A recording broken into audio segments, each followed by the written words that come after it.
My son held up a manila folder in my own kitchen and told me I wasn't really his father. 12 words. That's all it took to fold 36 years of my life in half, like none of it ever happened. I remember every second of that morning, so let me walk you through exactly how it went down. My name's Walter Reyes. I'm 60 years old. Spent 31 years as a middle school principal in Springfield, Missouri. Retired 2 years ago, same spring my wife Diane passed. Ovarian cancer. Caught too late to do anything about it. 34 years of marriage, and I buried her on a Tuesday that still doesn't feel real to me. Even now. Her last real sentence to me wasn't about the house. Wasn't about money. She just looked at me and said, "Take care of them the way you always have. Don't let anyone tell them it was less than real." I told her I would. Had no idea yet what that promise was going to cost me. Diane and I raised 2 kids. Mark's 37 now, runs a landscaping business 2 towns over. Practical guy. Doesn't say much until he's already made up his mind, and once he has, good luck moving him. Denise is 34, teaches 2nd grade. Softer than her brother. Always has been, since she was a kid crying at commercials. I raised both of them since they were babies. Coached Mark's little league teams. Walked Denise down the aisle. Not one single day of their lives have I ever thought of myself as anything but their father. And that right there, that was their first mistake. Thinking some folder in an attic could tell them something I hadn't already spent 36 years proving. Welcome to Revenge Realm. Around here, we tell family betrayal stories like this one. The kind where the truth eventually finds its way to the surface. If that's your kind of thing, stick around and maybe subscribe so you don't miss the next one. Quick version of how I even got here. I met Diane when Mark was 4 months old and Denise was still in diapers. Their biological father was gone before either of them was even born. Never met them, never asked. I adopted both kids the following spring in a Springfield courthouse. Old wooden benches out in the hallway. Diane with Denise asleep on her shoulder, Mark tugging at his little collar. Judge asked why I wanted to do this, and my voice cracked answering her. Told her, these were already my kids in every way that mattered.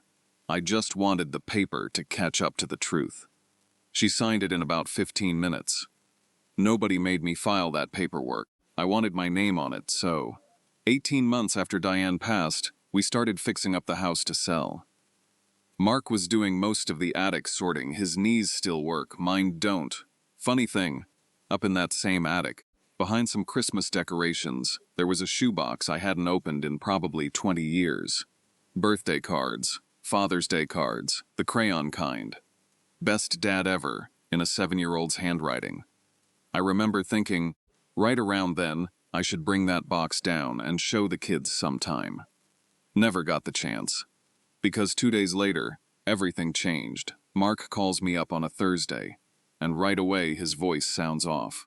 "Dad," he says, "there's a box back here with your name on it.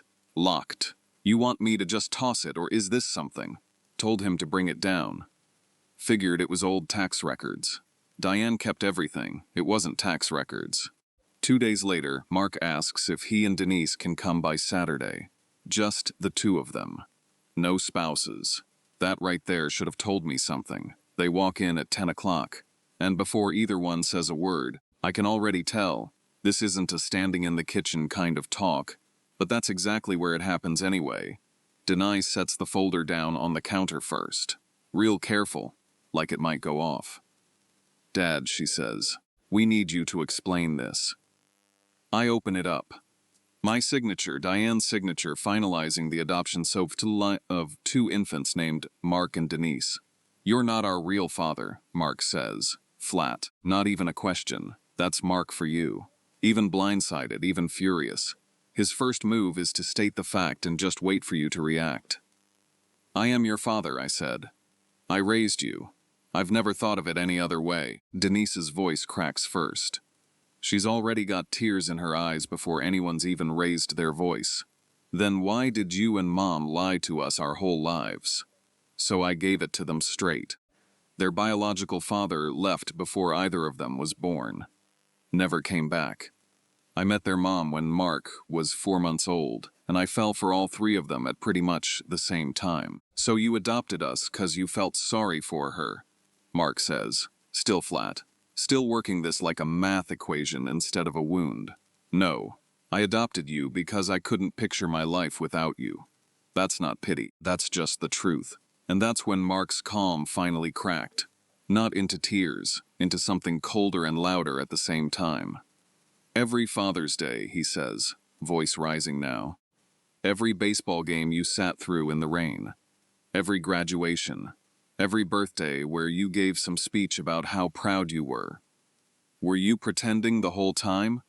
Because from where I'm standing, 36 years just turned into one very long performance.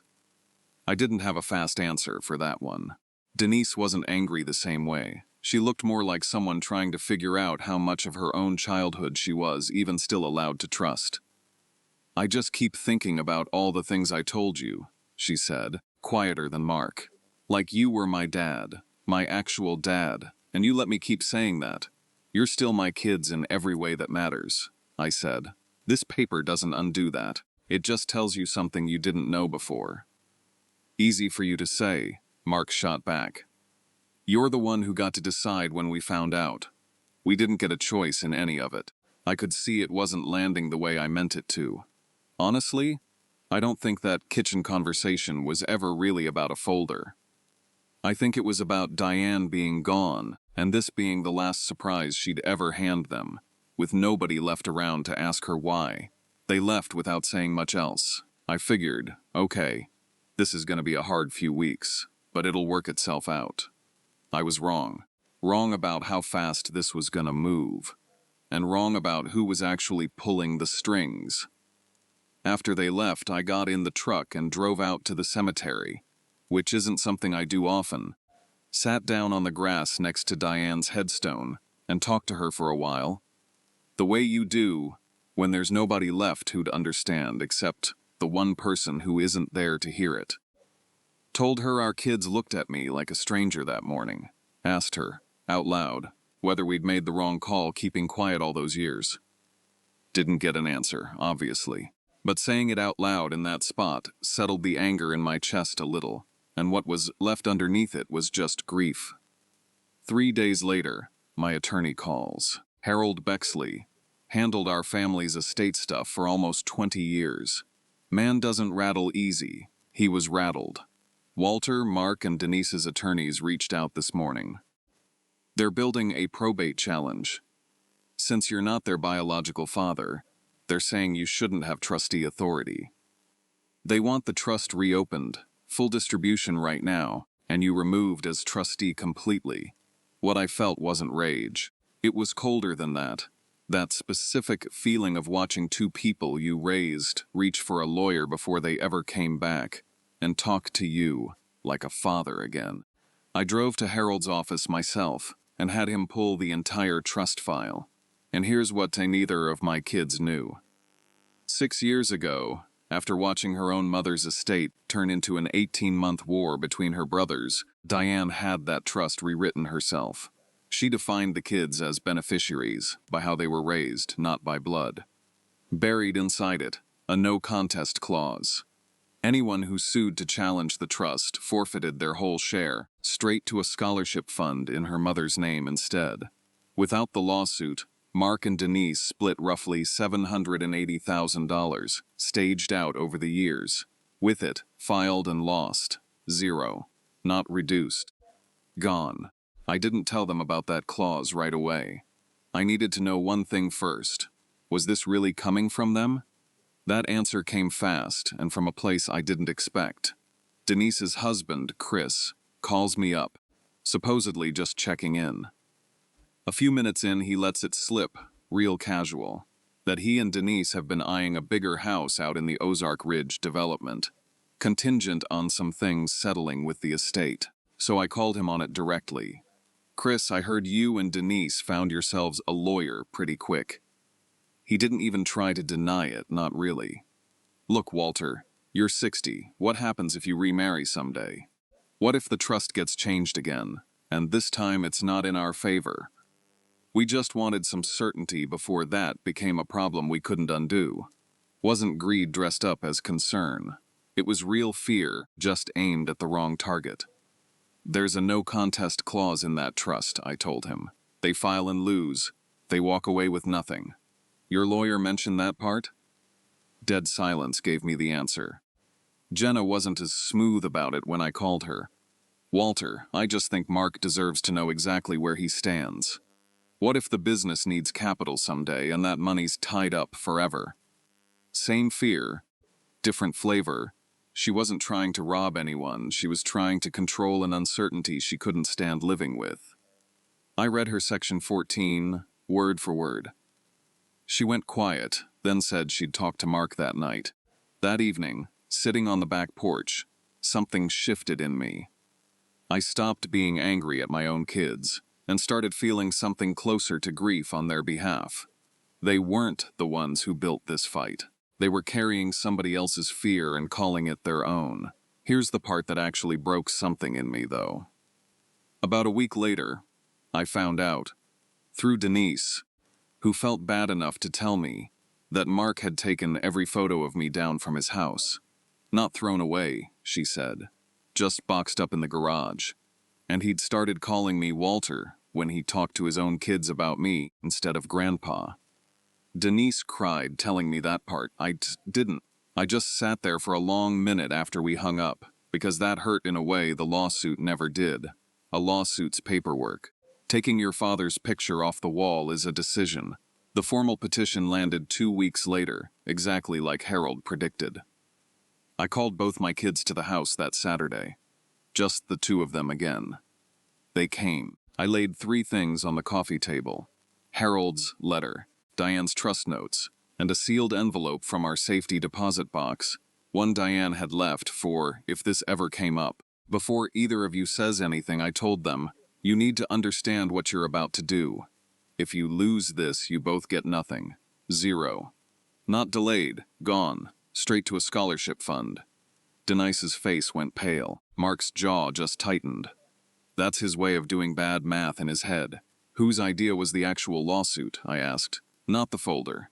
Not the questions. The lawsuit itself. Mark looked at his hands. Jenna found the lawyer. Said we needed to move before you could restructure things and cut us out. Denise, smaller. Chris said basically the same. That waiting was risky. I never once considered cutting either of you out, I told them. Your mother built a wall around this inheritance so nobody could take it from you by accident. Not even a lawyer your own spouses hired in a hurry. Then I opened the envelope. 2 pages, in Diane's handwriting, about meeting me when Mark was 4 months old. About lying awake, terrified someone would use the adoption against the kids she loved more than her own life. One line I read out loud, in her words, not mine. If you're reading this, someone has tried to make you doubt who your father really is. Don't let them. He chose you every single day for longer than either of you have been adults. Denise was crying by the time I finished. And then I set down the second thing that had been sitting in that envelope the whole time. Something even I'd almost forgotten was in there. A folded printout from the credit union. 2 loan payoff confirmations, both dated 11 years back. Mark's landscaping equipment loan. Denise's student loans, paid off in full quietly, the same month each of them graduated. Neither of them ever knew. I'd told them both back then. The loans had just worked themselves out through some scholarship Diane found. That wasn't true. It was us. Me and Diane working extra hours that year so neither one of you would start your adult life underwater. Denise put her hand over her mouth. Mark didn't say anything for almost a full minute, which, for him, is the same as breaking down. Why didn't you ever tell us that? Denise finally asked. Because it wasn't a loan I wanted repaid in gratitude, I said. It was just what you do for your kids. Mark spoke up again, quieter now, the edge gone out of his voice. We almost threw away $780,000 over a piece of paper, and this whole time there was already proof in a drawer that none of this was ever about what we owed you. No, I said. You almost threw it away because somebody convinced you speed mattered more than one honest question. Neither of them argued with that. They pulled the petition Monday morning. But that's not where this story actually ends. Because Chris and Jenna still had to face what they'd done. And that part wasn't loud. It wasn't a scene. It was something a lot more familiar if you've ever spent a summer around a big Midwestern family. Deanne's sister throws a barbecue every 4th of July, same as she always has. Denise begged me not to bring any of this up. I told her I wasn't planning to. Didn't need to. That family already runs on its own kind of telegraph. Somebody's cousin talked to somebody's aunt, who mentioned it to Harold's paralegal at church, and by the time the coolers came out, everybody already knew. Nobody said a word to Chris directly. That's not really how it works in a family like ours. What happened instead was smaller than that, and honestly worse. Nobody sat next to him at the picnic table. His usual seat by the horseshoe pit stayed empty the whole afternoon. Ray, Diane's brother, asked him how the house hunting was going. Flat, no smile behind it. Just enough of a pause after the question that Chris knew exactly what was being asked. Chris said something about still looking around, and Ray just nodded and walked off toward the grill without another word. That was the whole exchange. Didn't need to be more than that. Jenna had it a little worse, in her own way. She'd already told half the church committee her landscaping expansion was basically locked in.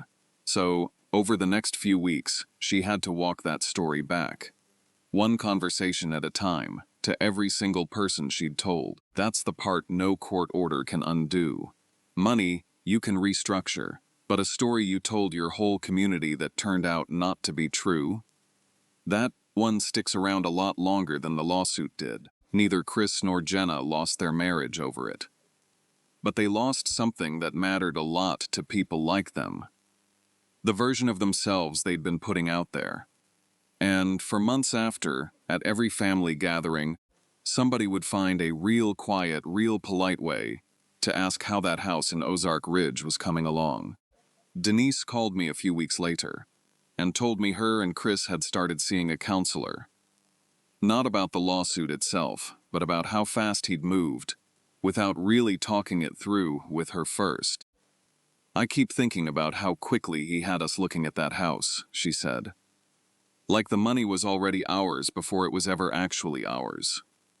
I told her I was proud of her for noticing that. I made one real change out of all this. Told Mark and Denise myself. Didn't let them find it in another folder someday. Had Harold add $20,000 a year, from my own share, to the scholarship fund named after Diane's mother. For first-generation students studying early childhood education, the field Diane almost went into before she became a mom instead. Denise came by alone a couple weeks after that. Sat in her mother's old armchair, asked me to tell her about her first year of life. The parts she'd never had a reason to wonder about, so I told her everything. The 4 a.m. feedings, the way her mom used to hum the same 3 songs, in the same order, every single time. She sat with that a long while, turning her mother's ring on her finger. I wish I'd asked you this while Mom was still here, she said. We didn't say much else, just sat in the quiet, which felt like enough. Mark came by too about 10 days after the petition got pulled. Found me in the garage, cleaning out an old toolbox. Picked up a wrench. Asked if I remembered teaching him to change a bike tire in that same garage when he was 8. I did. He nodded and said, I think I let myself forget how much of my life you were actually there for. We spent an hour reorganizing a toolbox that didn't need it, which is about as close as Mark gets to saying he's sorry. I won't tell you it's all the way healed, though, because it isn't, and I'd be lying if I said it was. Denise calls me every Sunday now, same as she used to before any of this happened. Mark still hasn't called me Dad since that morning in the kitchen. Not once. He calls me Walter sometimes still, out of habit or out of something else I haven't figured out yet.